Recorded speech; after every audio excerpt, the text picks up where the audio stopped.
Dream. NoFap days 14 to 15.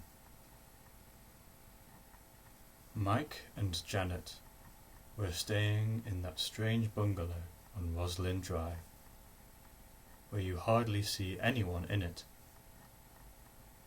All the curtains were drawn. I wondered if they still had awkward feelings towards me. So they drew the curtains in order to obscure themselves from my eyes. However, Mike came out to meet me. Janet didn't, which made me feel sad. They both walked to mine for a jam. Although Janet was there already, that cheered me up.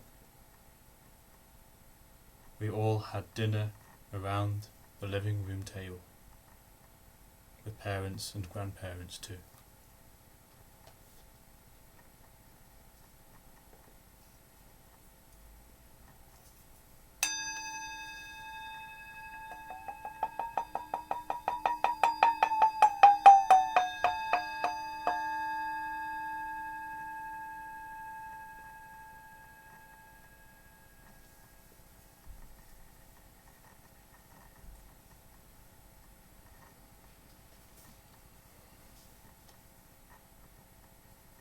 I was walking around grassy fields, looking at ancient Irish stone circles and artifacts.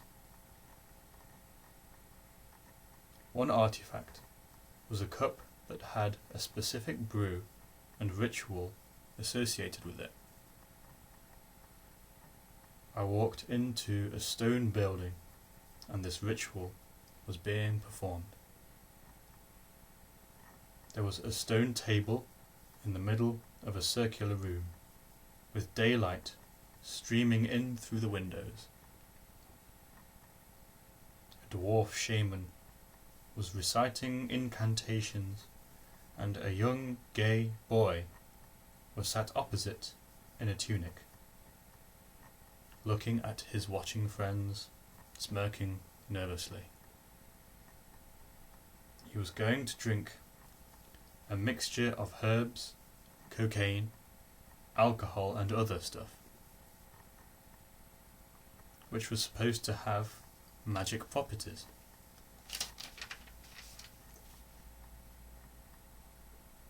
Obviously, we know now that the properties are merely psychoactive.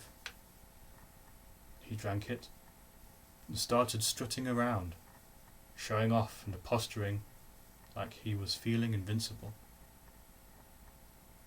The location turned into a beach. The boy turned into a bikini-clad post-op trans woman, whom I proceeded to perform oral sex on.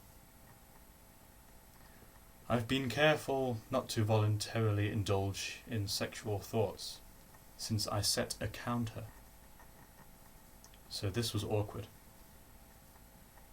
I've got 7 automated counters on pmo-tracker.appspot.com, and one of them counts the days since I last actively indulged in sexual fantasies.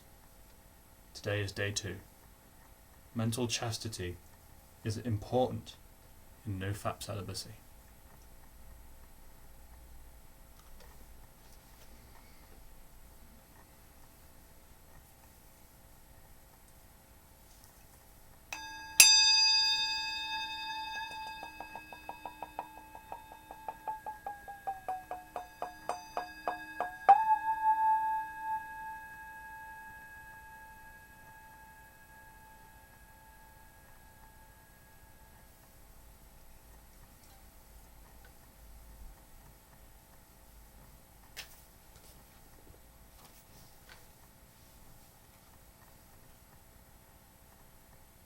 It was some kind of sports day at my old junior school in the sports field. Neither myself or anyone else were junior school kids there. Me and Ollie were walking towards 2 football matches that were happening on the field. I set up my Zoom audio recorder on the grass to record the audio, to record the sounds. One guy, a black teenager, probably 17 or 18, who I felt had not been very nice to me before, walked up to touch it, so I pushed him over hard. However, I felt awful, so I kept apologising. He was cool.